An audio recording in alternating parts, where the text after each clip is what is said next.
Hallelujah. सभी को जय मसीह की। मैं अमरीक जॉय आज एक बार फिर प्रभु पिता का धन्यवाद करता हूं और धन्यवाद करता हूं प्रभु पिता का कि एक बार फिर उस परमेश्वर ने समय दिया कि आपके साथ परमेश्वर के वचन को बांट सकूं। अगर आप मेरे चैनल पर नए हो, अभी तक आपने चैनल को सब्सक्राइब नहीं किया तो आप चैनल को सब्सक्राइब करें। साथ में जो बेल आइकॉन है उसको टच करें ताकि आने वाली वीडियो की नोटिफिकेशन, उसकी जानकारी आपको तुरंत मिलने पाए। तो आज मैं जो परमेश्वर का वचन आपके साथ बांटना चाहता हूँ, इस वचन को बहुत ध्यान से सुनना, इस बात को बहुत ध्यान से समझना। आप इस वचन को सुनोगे और इस वचन को ग्रहण करोगे तो परमेश्वर पक्का आपके जीवन में वो शांति लाने वाले हैं, वो आनंद देने वाले हैं और आप परमेश्वर के राज्य के वारिस होने वाले हो। तो इसलिए बात को बहुत ध्यान से सुनना है, समझना है कि आज परमेश्वर आपसे, मुझसे, हम सभी से वो क्या कहना चाहते हैं। ये परमेश्वर के वचन की सच्चाई है और सच्चाई सभी लोग पसंद भी नहीं करते। तो पसंद वही करता है जो इंसान स्वर्ग जाना चाहता है, जो चाहता है कि परमेश्वर मेरे जीवन में और जो मेरे पास मंडली है, जो मेरे पास कलीसिया है, उसके जीवन में परमेश्वर अपना काम करे। जी हाँ, जो ऐसा चाहता है तो परमेश्वर उसको बहुत ज़्यादा बढ़ाने वाले हैं। उस सेवक के द्वारा परमेश्वर कलीसिया को, संगत को आशीषित करना चाहते हैं और वो सेवक परमेश्वर के राज्य के लिए ढेर सारा फल इकट्ठा कर सकता है। तो आज मैं जो कहना चाहता हूँ वो बात ऐसी है कि परमेश्वर ने एक बार मूसा से बात की थी। ये उन दिनों की बात है जब इज़राइल प्रजा को परमेश्वर ने मूसा के द्वारा आज़ाद किया था। तो परमेश्वर ने देखा कि इज़राइल प्रजा का जो बोझ है वो अकेला मूसा ही उठा रहा है। और परमेश्वर ने क्या बोला अपने मूसा को, हम बाइबल से देखेंगे। हम देखेंगे गिनती उसका 11 अध्याय, उसका 16 और 17 वचन। यहोवा ने मूसा से कहा, इस्राएली पुरनियों में से 70 ऐसे पुरुष मेरे पास इकट्ठे कर, जिनको तू जानता है कि वह प्रजा के पुरनिये और उनके सरदार हैं, और मिलाप वाले तंबू के पास ले आ कि वह तेरे साथ जहाँ खड़े हों। तब मैं उतरकर तुझसे वहाँ बातें करूँगा और जो आत्मा तुझ में है उसमें से कुछ लेकर उनमें समाऊँगा, और वह इन लोगों का भार तेरे संग उठाए रहेंगे और तुझे उसको अकेले उठाना ना पड़ेगा। तो देखो, यहाँ पर परमेश्वर ने भार की बात की। परमेश्वर ने मूसा को बोला, मूसा अपने लिए 70 लोगों को पसंद कर ले जिनको तू जानता है, और किस लिए कि वो तेरे साथ मिलकर इस प्रजा का भार उठाएं, ताकि तुझे अकेले को ये ना करना पड़ेगा। और तो और जो आत्मा तेरे ऊपर काम करता है उसी आत्मा को लेकर मैं 70 लोगों में बांट दूंगा। तो इसमें मूसा का जो आत्मा था वो कम नहीं होने वाला था। मूसा के द्वारा जो परमेश्वर चिन्ह चमत्कार करते थे, मूसा का जो परमेश्वर इस्तेमाल करते थे, अगर उसको 70 जगह बांट दो तो ऐसा नहीं था कि मूसा का जो सामर्थ्य था, जो मूसा की समझ थी, जो मूसा का इस्तेमाल था वो कम हो जाएगा। ऐसा बिल्कुल भी नहीं था। तो परमेश्वर ने मूसा को बोला, मैं उसी आत्मा से लेकर उन 70 के ऊपर डाल दूंगा और वो तेरे साथ मिलकर क्या करेंगे, प्रजा का बोझ उठाएंगे, भार उठाएंगे। तो देखो, बाइबल में पुराने नियम में ऐसा लिखा है। तो परमेश्वर ने मूसा को बोला, मूसा ये प्रजा के लोग तेरे साथ मिलकर प्रजा का भार उठाएंगे। तो क्या आज ऐसा होता है? एक सेवक जिसके पास संगति है, जिसके पास कलीसिया है, जिसके पास मंडली है, तो क्या वो प्रजा का भार उठा रहा है, या फिर वो कलीसिया के ऊपर, उस मंडली के ऊपर वो खुद बोझ बनकर, खुद वो भार बनकर बैठा हुआ है? जी हाँ, बहुत से सेवक लोगों का जीवन कुछ ऐसा है। बुरा मत मानना, ये सच्ची और कड़वी बात है। बहुत से सेवक लोगों का ऐसा चाल चलन है। उन लोगों ने प्रजा का भार तो उठाना नहीं है, कलीसिया का, मंडली का भार तो उठाना नहीं है, लेकिन खुद वो भार बनकर, वो बोझ बनकर उस कलीसिया के ऊपर, मंडली के ऊपर बैठे हुए हैं। और मैं ये बाइबल से ही पढ़ना चाहूँगा ताकि आप सभी की आंखें खुल जाएं और पता चल जाए। और हम पढ़ेंगे मत्ती रचित सुसमाचार और उसका 23 वचन, मत्ती रचित सुसमाचार उसका 23 वचन, और मैं पढ़ूंगा 1 वचन से। आप सुनते भी जाना और समझते जाना। तब यीशु ने भीड़ से और अपने चेलों से कहा, शास्त्री और फरीसी मूसा की गद्दी पर बैठे हैं। तो देखो, मूसा की गद्दी के ऊपर बैठे हैं, इसलिए वह तुमसे जो कुछ कहें वह करना और मानना, परंतु उनके से काम मत करना, क्योंकि वह कहते तो हैं पर करते नहीं। अभी देखो, यहाँ पर 2 बातें आई हैं कि अगर वो लोग जो मूसा की गद्दी के ऊपर बैठे हैं, कौन? शास्त्री और फरीसी लोग मूसा की गद्दी के ऊपर बैठे हैं, तो उन्होंने ऐसा बोला, तुमसे जो कुछ कहें वह करना और मानना, लेकिन उनके से काम मत करना। अभी वो जो कुछ कहेंगे कैसे? इस वचन के द्वारा कहेंगे।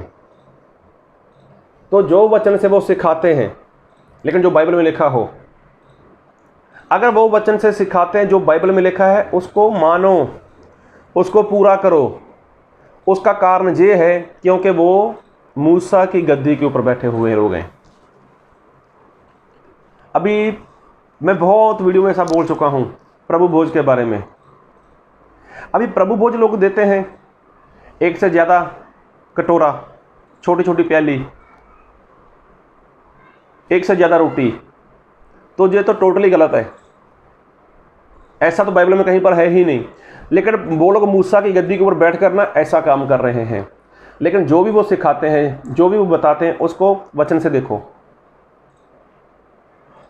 तो प्रभु यीशु मसीह ने बोला वो मूसा की गद्दी के ऊपर बैठे हैं। और जो लोग तुम्हें कहते हैं करने के लिए, मान लो उन्होंने कहा कि चोरी मत करो, सही बात है, बाइबल में लिखा है। उन्होंने बोला है निंदा मत करो, बाइबल में लिखा है। उन्होंने बोला है झूठ मत बोलो, लोभ मत करो, क्योंकि ये मूसा की व्यवस्था में लिखा हुआ है। अगर वो मूसा की गद्दी के ऊपर बैठे हैं, तुम्हें ये बातें सिखाते हैं, मूसा की व्यवस्था सिखाते हैं, आज्ञा मानना सिखाते हैं, लेकिन इसको मानो, इसको पूरा करो, लेकिन उनके से काम मत करो। तो आज ज़्यादातर ऐसा तो होता है, ऐसा ही होता है। और आगे वचन पढ़ूंगा आपके लिए। वह एक ऐसे भारी बोझ को जिनको उठाना कठिन है बांधकर उन्हें मनुष्यों के कंधों पर रखते हैं। देखो, ऐसे ऐसे कानून उन लोगों ने बना रखे हैं, ऐसी ऐसी विधियां उन लोगों ने बना रखी हैं कि जो दूसरों के कंधों के ऊपर रख दी। फिर पढ़ूंगा 23:4। वह एक ऐसे भारी बोझ को जिनको उठाना कठिन है बांधकर उन्हें मनुष्यों के कंधों पर रखते हैं, परंतु स्वयं उसे अपनी उंगली से भी सरकाना नहीं चाहते। देखो, ये बोझ है जो उन लोगों ने कलीसिया के ऊपर रख दिया, जो मंडली के ऊपर रख दिया। और ऐसा बोझ जो उठाना विश्वासी के लिए बहुत मुश्किल है, और खुद उसको उंगली तक नहीं लगाते।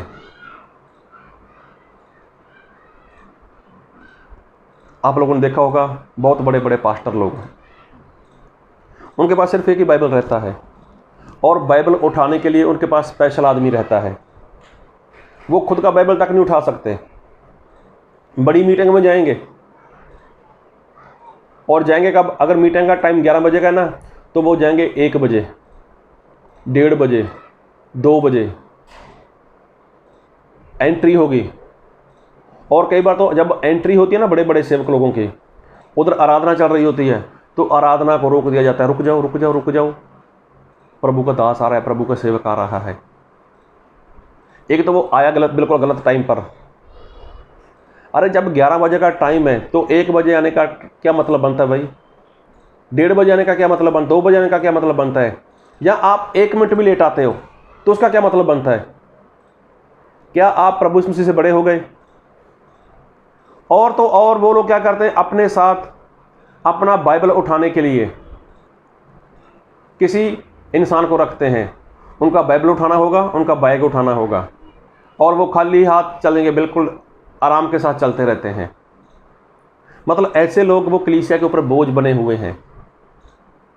खुद वो कुछ नहीं करते, लेकिन लोगों को बोलते हैं ऐसा करो, वैसा करो, ये करो, वो करो, इस तरह से करना चाहिए, उस तरह से करना चाहिए। और मैं बाइबल से एक वचन और पढ़ देता हूँ, पता चल जाएगा। और मैं पढ़ूंगा आपके लिए लूका रचित सुसमाचार, उसका 10 अध्याय, उसका 25 वचन। और देखो, एक व्यवस्थापक उठा और जय कहकर उसकी परीक्षा करने लगा, हे गुरु, अनंत जीवन का वारिस होने के लिए मैं क्या करूं? उसने उससे कहा, व्यवस्था में क्या लिखा है, तू कैसे पढ़ता है? उसने उत्तर दिया, तू प्रभु अपने परमेश्वर से सारे मन और अपने सारे प्राण और अपनी सारी शक्ति और अपने सारी बुद्धि के साथ प्रेम रख, और अपने पड़ोसी से अपने समान प्रेम रख। अभी देखो, ये एक लोगों को सिखाने वाला इंसान था। प्रभु यीशु मसीह के पास गया तो प्रभु यीशु मसीह को बोलता है उसको उसकी परीक्षा करने के लिए कि मुझे अनंत काल का जीवन चाहिए, उसके लिए मैं क्या करूं? तो प्रभु ने बोला, तू तो खुद सिखाता है, लोगों को बताता है, तू बता तेरा क्या मानना है और क्या पढ़ता है बाइबल से, क्या पढ़ता है तू वचन से, व्यवस्था में क्या लिखा है। तो उसने सारी बात बता दी, और बात भी ऐसी बताई कि जो पूरा बाइबल का निचोड़ है। तो जब ये बात प्रभु यीशु मसीह ने सुनी, और प्रभु यीशु मसीह ने क्या बोला, 28 में लिखा है, उसने उससे कहा, तूने ठीक उत्तर दिया, यही कर तो तू जीवित रहेगा। देखो, प्रभु यीशु मसीह ने बोला तू यही कर। इसका मतलब वो नहीं करता था। प्रभु यीशु मसीह ने बोला तू यही कर तो तू जीवित रहेगा। तो प्रभु यीशु मसीह ये बात कब बोल सकते थे? जब वो नहीं करता होगा। अगर मान लो वो करता होता तो वो प्रभु यीशु मसीह को ऐसे बोल सकता था, प्रभु आप कैसे बोल सकते हो ये बात, गुरु रब्बी आप कैसे बोल सकते हो, जबकि ये बात मैं पूरी करता हूं। लेकिन वो लोगों को सिखाता था, लोगों को सिखाता था, लेकिन खुद नहीं करता था। तो आज ज़्यादातर लोगों का यही है, लोगों का यही है। तो देखो, आज ज़्यादातर ऐसा हो चुका है। आज जो बात वचन से सीख रहे हैं हम लोग, तो प्रभु यीशु मसीह ने क्या बोला था, ए मूसा, इज़राइल प्रजा में से 70 लोगों को अपने लिए पसंद कर, वो तेरे साथ क्या करेंगे, प्रजा का बोझ उठाएंगे, उसका भार उठाएंगे, ताकि तुझे अकेले को ना उठाना पड़े। तो नए नियम में प्रभु यीशु मसीह ने क्या बोला कि ये लोग सिखाने वाले ऐसे लोग हैं कि जो खुद प्रजा के ऊपर भार बनकर बैठ चुके हैं, बोझ बनकर बैठ चुके हैं। ऐसी ऐसी बातें लोगों को बताते हैं कि जिनको मानना उनके लिए मुश्किल हो गया। अपनी ओर से अपने तौर तरीके से उन लोगों ने करना शुरू कर दिया है। खुद वो कुछ नहीं करते, लेकिन ऐसा बोलते हैं, ऐसा करो, वैसा करो। तो देखो, कहीं ऐसा तो नहीं आप एक सेवक हो और आपसे आपकी संगत के लोग, आपकी चर्च के लोग, आपकी कलीसिया के लोग वो आपसे परेशान होते हों? कहीं ऐसा तो नहीं कि आप उनके ऊपर बोझ बनकर बैठे हो? अरे प्रभु यीशु मसीह ने उनका बोझ उठाने के लिए आपको ठहराया है, वहाँ पर उनका भार उठाने के लिए प्रभु यीशु मसीह ने आपको ठहराया है। कहीं उल्टा तो नहीं हो गया कि आज आप उस कलीसिया के ऊपर बोझ बन गए? बोझ किस तरह से बन गए? जब कोई इंसान किसी काम का नहीं रहता, जब वो कोई काम नहीं करता, तो वो परिवार के ऊपर, घर वालों के ऊपर बोझ रहता है। माँ बाप बोलते हैं, कब तक हम तेरा बोझ उठाएंगे, तू 2 पैसे का काम नहीं करता। तो मैं ये कहना चाहता हूँ, अगर आप एक सेवक हो, अगर आप एक पास्टर हो, तो क्या आप कलीसिया में उसी तरह से काम कर रहे हो जिस तरह से परमेश्वर चाहते हैं? क्या आप परमेश्वर के मजदूर हो? क्या आप परमेश्वर की मजदूरी कर रहे हो? अगर आप मजदूरी कर रहे हो तो आप कलीसिया के ऊपर बोझ नहीं हो। अगर आप कलीसिया के लोगों को, विश्वासी लोगों को परमेश्वर के राज्य के लिए तैयार कर रहे हो, तो आप बोझ नहीं हो, आप भार नहीं हो। अगर आप उन लोगों को परमेश्वर के राज्य के लिए तैयार नहीं कर रहे, बदले में आप उनका दशमांश लेकर भी खा रहे हो परमेश्वर का, आप अपने घर का गुजारा अच्छे ढंग से कर रहे हो, किसी भी तरह से कर रहे हो, वचन की बातें लेकर, वचन के कुछ ऐसे पद लेकर आप उनके साथ लगातार बातें किए जा रहे हो, परमेश्वर के वचन में ऐसा लिखा है, और वहाँ से आपको मिल रहा है सब कुछ, और आप उस मेहनत को नहीं कर रहे जिसके लिए प्रभु यीशु मसीह ने आपको बुलाया है। अगर आप प्रभु यीशु मसीह की मजदूरी नहीं कर रहे, तो आप बोझ हो, कलीसिया के ऊपर बोझ हो, उस मंडली के ऊपर आप बोझ हो। तो प्रभु यीशु मसीह ने आपको बोझ उठाने के लिए बुलाया है, बोझ बनने के लिए नहीं।